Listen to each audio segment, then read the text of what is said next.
Let's stop pretending this is who you are. Let's stop pretending that the person you perform as every day, the one who's always strong, always pleasing, always fine, is the real you. Because you and I both know that version of you, it's a script, a mask, a role you were trained to play. You weren't born to be agreeable.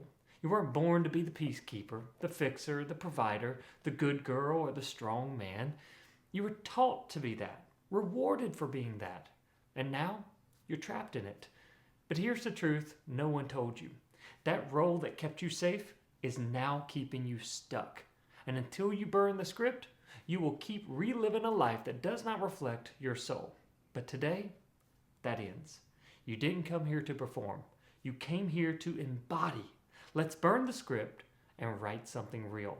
Hey, I'm Mike Oglesbee, and this message is for the one who's exhausted from pretending, the one who smiles through the ache, who checks every box but still feels empty, who's been doing everything right and still feels wrong inside. I see you. I need you to know there's nothing wrong with you. You were just trained to abandon yourself and then applauded for doing it. But that ends now. Because the deeper truth is this: you are not broken. You are programmed. And you don't have to perform anymore. Let's set the record straight.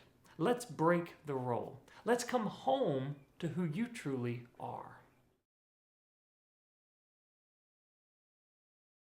When you were a child, you didn't choose your identity. It was assigned to you before you even knew how to spell your name. You watched what made them smile, and you became that. You noticed what made them withdraw, what made their voices raise, what made the room go silent, and you buried that part of you deep inside. Maybe you learned that being loud got you punished, so you shrank your voice. Maybe you learned that needing help made you a burden, so you became hyper-independent.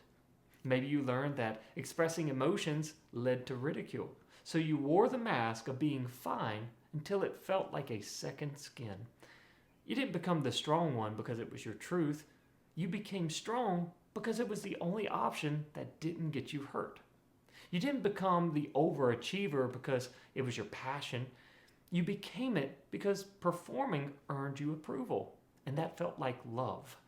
And the world, well, it rewarded your compliance. It applauded your mask.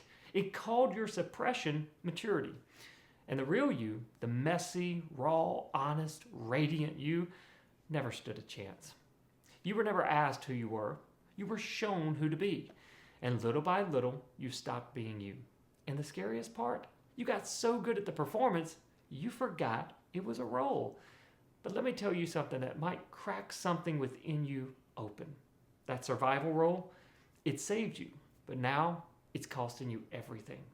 Because every time you silence yourself to be accepted, every time you shrink to make others comfortable, every time you betray your truth to preserve the peace, you reinforce the lie that you're only worthy when you're not fully you. And that lie, it's still running the show. It's behind your burnout, your anxiety, your people-pleasing, your quiet resentment. But you're not broken, you're programmed. And the beauty is, you're also the one who can rewrite it. Here's the sacred shift. You're not the role. You never were. It was the armor you wore when the world felt unsafe. But you don't have to live there anymore. It's time to take off the mask. Not to prove anything to anyone, but to finally come home to yourself. Because you don't owe anyone your performance. You owe yourself your presence. I know what it's like to wear the mask so well, you forget there's a face underneath. To live inside a performance so long, it starts to feel like truth. To be celebrated for your strength, your calm, your composure, even as your soul is screaming from behind the curtain. I played the role, not for a few months, for more than 30 years. I was the one everyone came to, the strong one, the grounded one, the fixer, the one who always had it together or would pull through, while slowly unraveling within.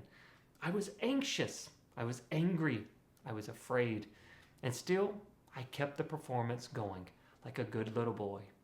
I told myself, if I can just hold it together a little longer, help a few more people, maybe, just maybe, I'll finally feel free.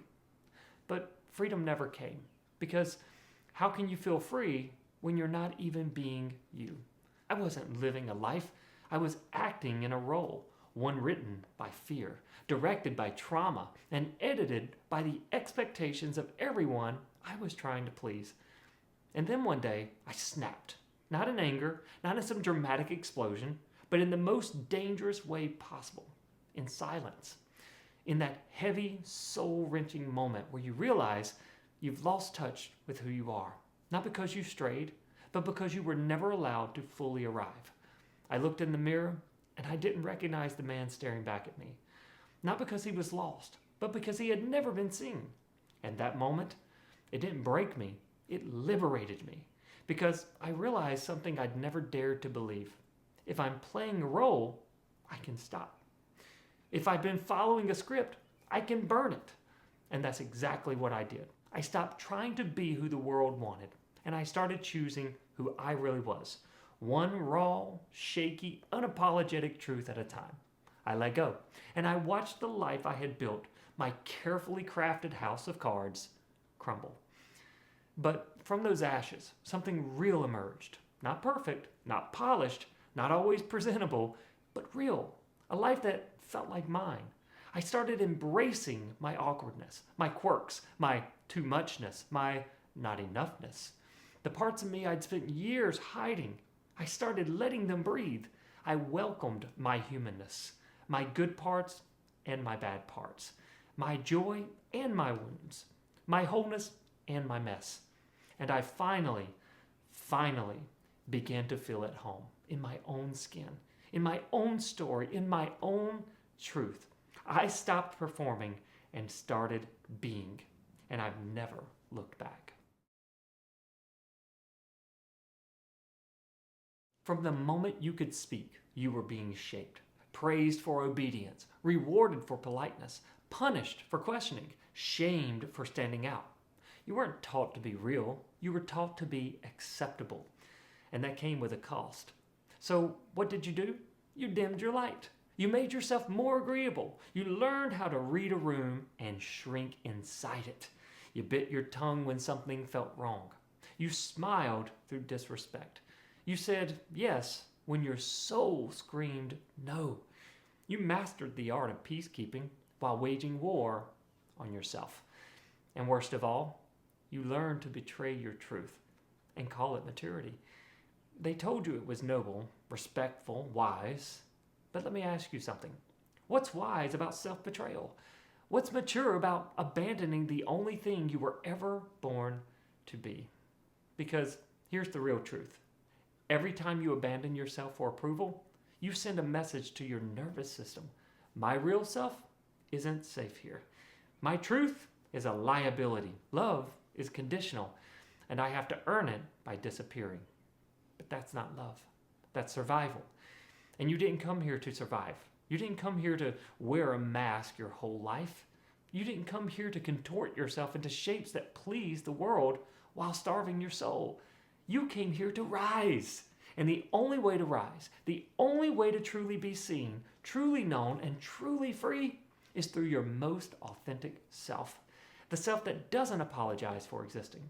The self that says, this is who I am, take it or leave it.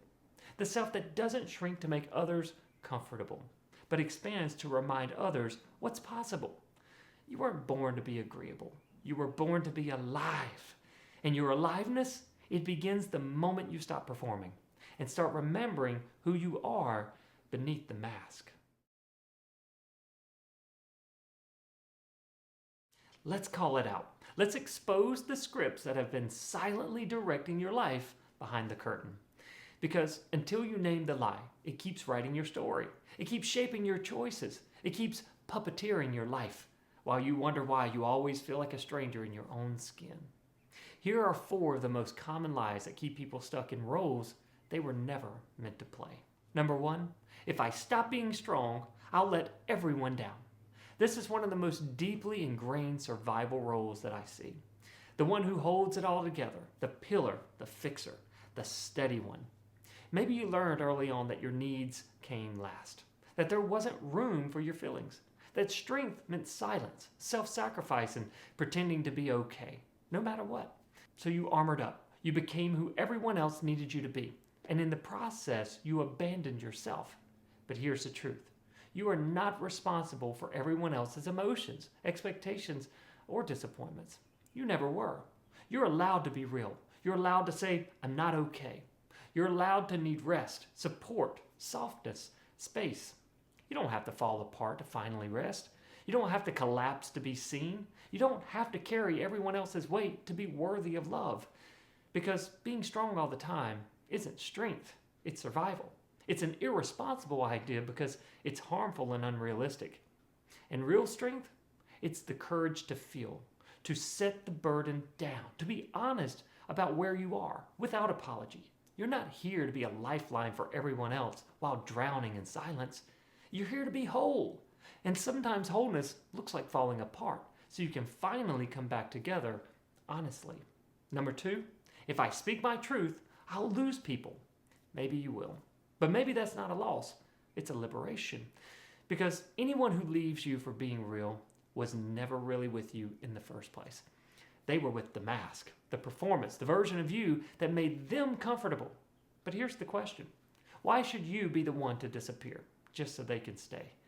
Who made them the ruler of your reality? What makes their projections more valid than your truth?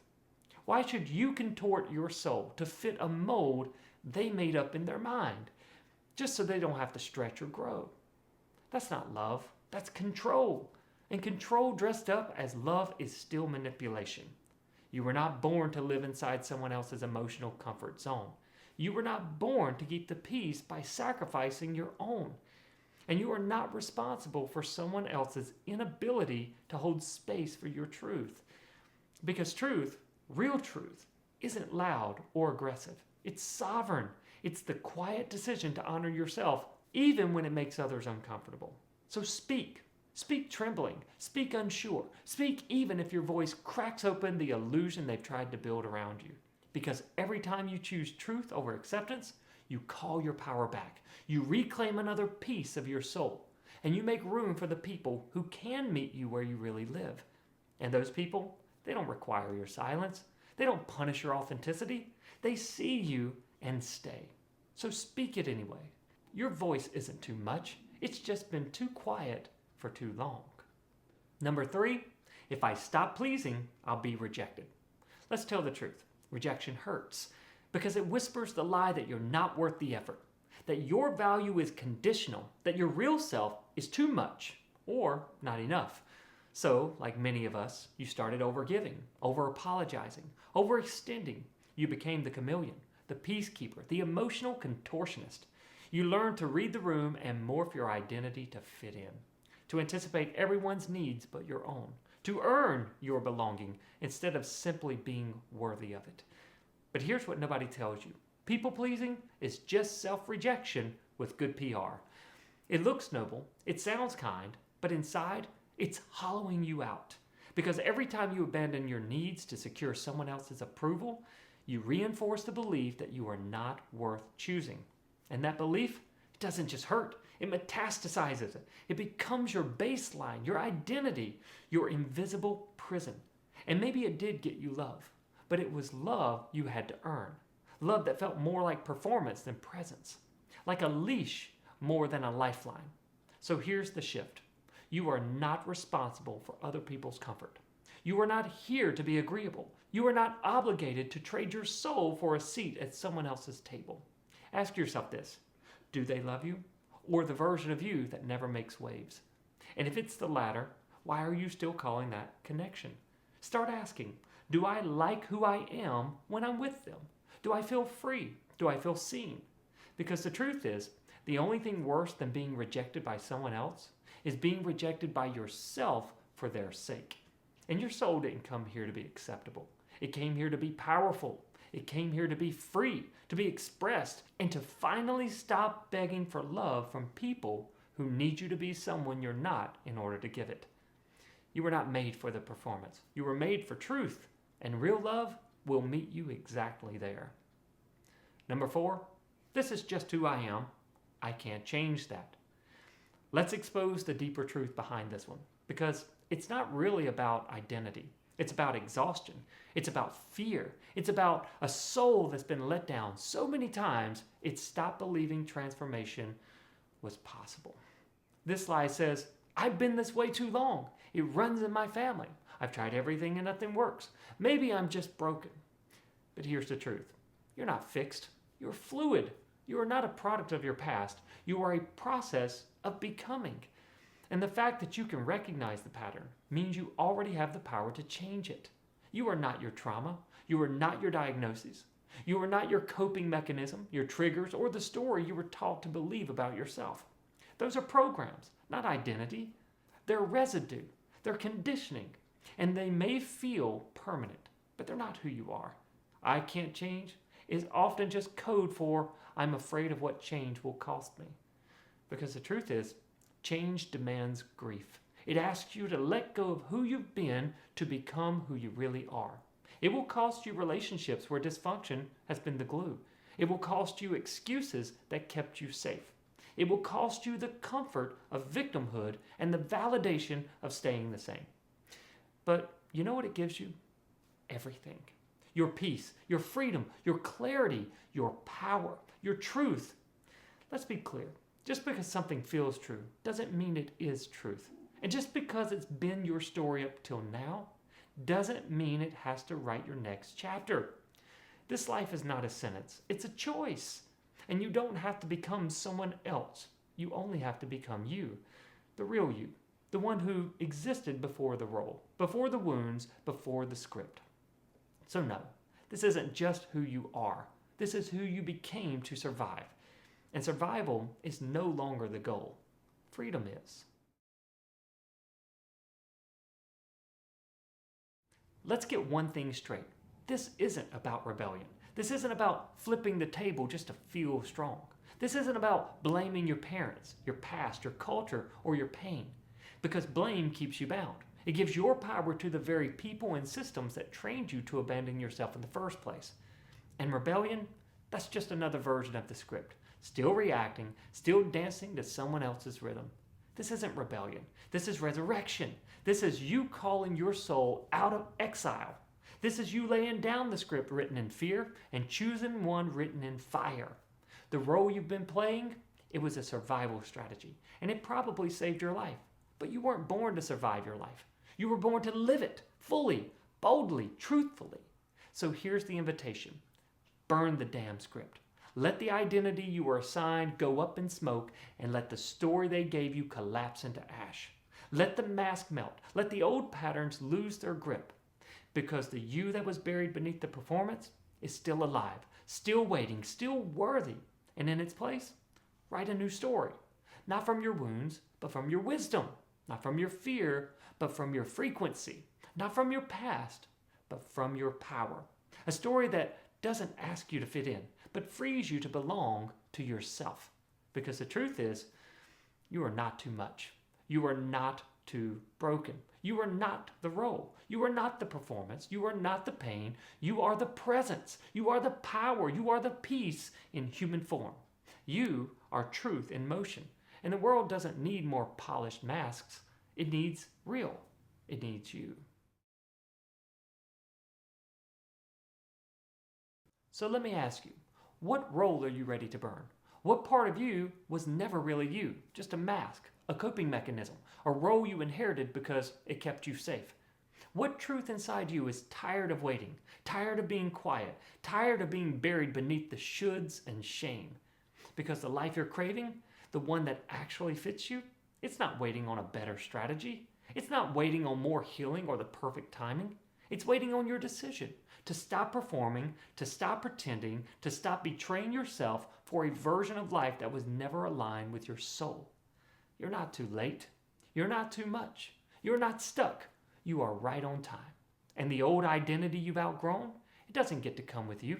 So pick up the pen, burn the script, and write something real. Write something wild. Write something that sounds like freedom, because that's what truth feels like when it finally breathes again. The world doesn't need another polished mask. It doesn't need another good soldier of survival. It needs your presence. It needs your truth. It needs you, unfiltered, unedited, fully alive. I'm Mike Oglesbee, and I'm here to remind you of what you already know. You are not your programming. You are the power to rewrite it. And your real life, the one you came here to live, is waiting. Let's go.